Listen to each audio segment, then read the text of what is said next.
पाण्यातून अन्नद्रव्य उचलली जातात, ती पानांपर्यंत पोहोचतात आणि वनस्पतींनी बनलेल्या अन्नामध्ये मिसळून त्याचा कस निर्माण होतो किंवा ती अन्नद्रव्य आपल्याला असतील जमिनीतल्या ह्याला असतील मिळण्यासाठी तयार होतात. तर हे द्रावण जर आपलं भरपूर पाणी असेल तर ते पातळ होणार.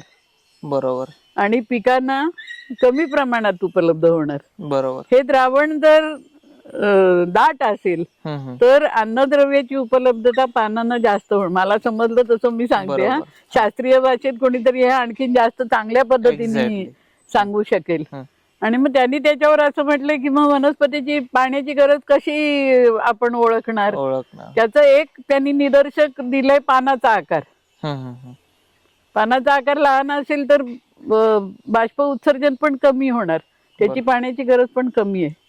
या तत्वानी त्यांनी